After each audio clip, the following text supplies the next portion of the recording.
Assalamualaikum warahmatullahi wabarakatuh. Saya Dini Syarifah Sani dan pada video kali ini kita akan ngelanjutin dari bahasan yang video sebelumnya ya. Jadi video sebelumnya itu udah dibahas mengenai gimana sih caranya memulai dengan Godot ya, pengenalan fiturnya. Terus juga gimana caranya ngatur layar, terus gimana juga caranya perpindahan button dan perpindahan scene ya. Jadi buat yang sekarang itu saya mau bahas mengenai gimana sih caranya untuk membuat splash screen gitu ya. Jadi splash screen itu dia sangat bermanfaat untuk ketika misalnya kita membuat game yang lumayan agak besar. Jadi kita itu ngasih waktu untuk game dalam meload aset-asetnya gitu ya. Oke, dan quotes hari ini adalah, jadi ini diambil dari tafsir Al-Quran Al-Azim ya, dari Ibnu Katsir, yang membawakan perkataan dari Imam Syafi'i adalah, andai manusia mau merenungkan surat Al-As ini, maka itu sudah mencukupi mereka. Jadi jangan lupa untuk tetap produktif dan jangan membuang-buang waktu agar kita tidak menjadi orang yang merugi. Oke? Jangan lupa untuk follow Instagram saya Dini SYS, kemudian SDC Lab dan Trophy Player Management. Kita mulai tutorialnya ya untuk splash screen. Jadi yang pertama kita buka dulu Godotnya. Nah, saya akan membuka dari ini ya, yang sebelumnya. Jadi yang sebelumnya itu namanya games skin tone ya. Oke, jadi saya buka aja dari yang sebelumnya. Oke, ini. Oke, ini sudah ada. Jadi di sini, nah ini. Oke, sebenarnya jadi yang mau kita buat itu seperti ini ya. Nah, jadi ada semacam progresnya lah ya, progress bar, terus tiba-tiba dia langsung masuk ke menu utama ini. Gitu. Oke, yang pertama itu adalah, misalnya di sini saya bikin saja yang baru ya, namanya splash screen. Jadi bikin node 2D node karena kita mau bikinnya itu ada 2 dimensi. Jadi splash screen misal. Oke, kemudian di sini itu kita tambahin ya yang namanya progress bar. Jadi kita add child node dulu. Di sini cari yang namanya progress. Oke, di sini ada dua bentuknya, ada progress bar, ada tekstur progress. Nah, karena di sini saya mau menggunakan gambar untuk si progressnya, jadi saya menggunakannya tekstur progress. Jadi kalau misalnya kalian nggak mau, jadi mau yang default by si Godot, itu bisa pakai progress bar. Cuma nanti dia bentuknya kayak semacam 3D gitu kan ya, jadi nggak terlalu nyambung dengan tema kita yaitu tentang 2D ya. Jadi saya di sini mau pakainya yang tekstur progress. Jadi kita tinggal klik ya. Kalau sudah begini, itu kita masukkan si gambarnya. Jadi kalian masukin gambar ya. Di sini ada gambar, saya udah ada UI-nya. Nah, di sini jadi gambar yang disiapinnya ada dua aja ya, guys. Nah, di sini coba kita lihat di tekstur ya, di bagian sini tuh ada tekstur, ada under, ada over, ada progress. Jadi kalau under itu adalah gambar ketika dia belum nyampe 100%. Kalau over itu kalau misalnya dia sudah full gitu, 100% kayak gimana nanti. Terus kalau progress itu jadi ketika dia 50, dia 10, dia 20 gitu, gambarnya warnanya seperti apa.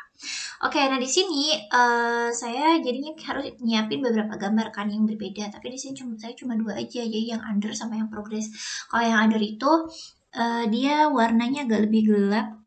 Jadi misal saya, nah yang button ini, terus untuk yang progressnya yang ini. Gitu. Nah, kalau misalnya kita lihat di sini ketika kita value, nah value itu adalah jadi si nilai dari progresnya kita tuh udah sampai mana. Misalnya kalau kita di sini tulis 50, nah udah kelihatan kan ada garis putih. Jadi kotak putih di dalamnya itu. Oke. Nah, kemudian dari yang si ini tuh, jadi kita balikin lagi ya ke 0 karena kita harus balik lagi ke 0. Oke, kemudian kita tambahkan lagi namanya adalah timer. Oke, timer ini fungsinya buat apa? Timer itu adalah dia sesuatu berhubungan dengan waktu. Ya, jadi kan yang progress bar berarti dia kan maju sedikit-sedikit. Artinya kan berarti dia ada dengan waktu juga ya. Misalnya dalam 1 detik dia nambah berapa progressnya, berapa detik dia nambah progressnya gitu. Nah, di sini kalau kita lihat tuh di ujung sana itu ada yang namanya wait time. Jadi wait time itu dia adalah waktu tunggu.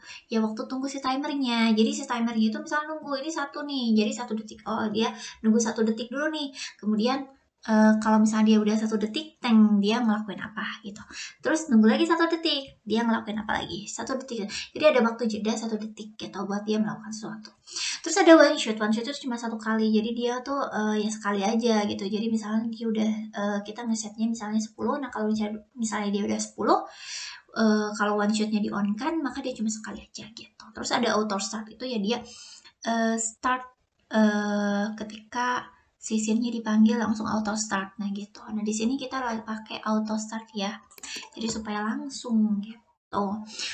Oke, kemudian di sini kan udah ada nih timernya, udah auto start, terus udah timer. Nah di sini di node-nya, nah node itu kan kayak kemarin sudah dijelasin kalau misalnya dia kayak semacam event atau metode-metode yang bisa dilakukan sama si game object. Nah di sini node-nya itu ada si timer, ada yang namanya timeout. Jadi kan tadi ada yang namanya waktu tunggu nih. Jadi dia nunggunya berapa lama? Misalnya 1, berarti dia nunggu berapa lama nih 1. Terus nanti kalau timeoutnya udah selesai nih, yang 1 itu udah ternyata apa yang dia lakukan gitu. Jadi nah di sini kalau metode, jadi setiap node atau ya event gitulah ya, dia tuh harus connect terhadap sebuah script gitu.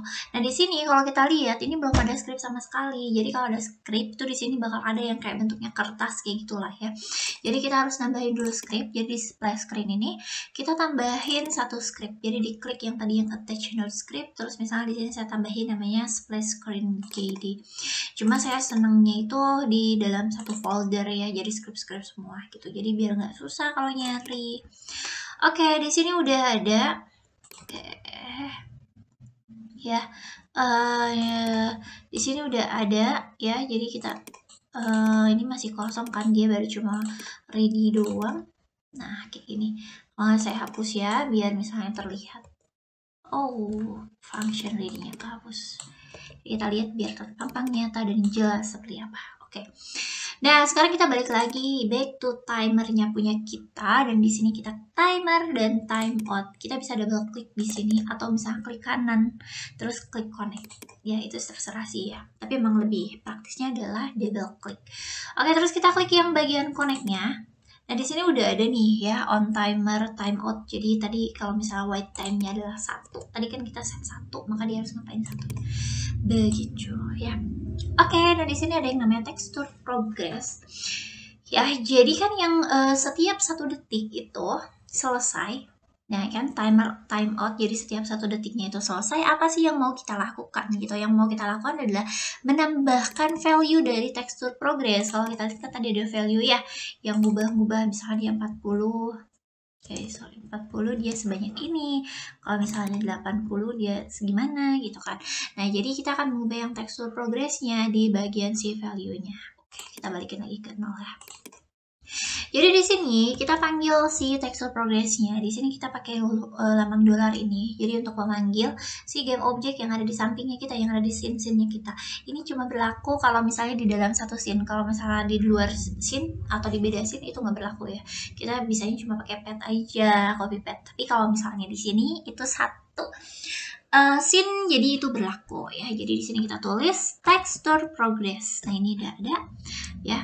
Nah kita tambahkan value-nya ya. Nah kita mau nambahinnya itu tiap detik berapa value-nya gitu. Kalau misalnya dari saya 20, berarti dia akan maju sekitar 5 detik gitu ya. S texture progress dot value, saya kelupaan lagi. Value itu plus sama dengan 20. Jadi kita nambahin value-nya sebanyak 20 gitu ya. Di sini kita save dulu, splash screen save. Nah kita play. Nah ini udah maju ya, tuh udah maju gitu. Nah terus next selanjutnya adalah gimana caranya bisa pindah scene gitu. Oke, di sini sebelumnya ini kan terlalu gedenya nih kalau misalnya dilihat nih. Tadi belum di set. Nah, di sini kita bisa lihat nih ya di bagian scale mode, atau kita bisa pencet key S aja. Nah, nanti di sini bakal ada. Untuk yang aset lain kayak gambar-gambar, sebenarnya kita bisa pakai apa namanya? Yang ini ya, bisa pakai yang ini aja gitu ya. Yang di bagian select mode ya. Kita bisa pakai yang select mode atau kalau di sini key ya. Nah, ini bisa yang ini. Cuma kalau misalnya untuk progress bar atau tekstur progress itu kita cuma bisa pakai yang scale gitu. Jadi kita pakai yang scale aja. Terus kita misalnya simpan kayak ini. Nah, ini kan menjadi lebih kecil dia bentuknya. Tuh, ya tapi dia udah maju tuh kelihatan kan ya. Oke, terus sekarang adalah yang terakhir. Step terakhir adalah gimana caranya kalau misalnya dia udah full sampai 100 itu ke next scene atau ke scene yang lain gitu ya.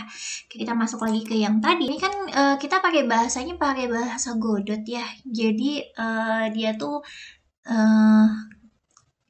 hampir-hampir mirip sama Python lah ya. Nah, jadi di sini jangan lupa untuk indentasinya itu kalau misalnya kita mau pakai tab ya pakai tab, kalau mau pakai spasi. Jadi jangan sampai tercampur baur, oke? Karena di sini kita pakai tab, jadi semuanya harus pakai tab, oke? Oh ya, untuk function on timer timeout itu juga kita jangan ngetik manual, jadi harus tadi diklik di bagian node. Karena kalau misalnya kita ngetik di manual itu dia tidak akan terbaca gitu ya. Nah, makanya kita harus wajib ambilnya dari node gitu ya. Oke, selanjutnya itu adalah gimana caranya supaya dia bisa pindah scene. Nah, ketika dia mau pindah scene, berarti kita kan harus meriksa apakah value-nya udah sampai 100 atau belum. Jadi kita pakai if as texture progress dot value itu lebih besar sama dengan boleh ya, atau sama dengan juga nggak apa-apa sih ya, lebih besar dari 100, maka yang harus kita lakukan adalah ganti scene. Oke, di sini kan kita udah bikin yang ganti scene itu di video sebelumnya ya, jadi kalian tinggal lihat aja di video sebelumnya gitu. Ganti scene, yang kita mau ganti scene kemana, kita ambil ke misalnya bagian scene, kemudian kita mau ke menu, kita klik kanan di menu dan kita copy paste si menunya ya. Jadi ini gitu, jadi kita save, coba kita running. Nah, ketika kita running, kita tunggu sampai dia sampai 100 dan setelah itu maka dia akan pindah ke menu gitu. Nah, cukup sekian untuk splash screen hari ini. Ya, sorry untuk splash screen pada video kali ini. Nanti kita akan bahas gimana caranya bikin game yang cuma pakai button dan visible invisible aja. Oke, sampai jumpa. Semoga video ini bermanfaat. Assalamualaikum warahmatullahi wabarakatuh. Jangan lupa untuk tetap produktif hari ini.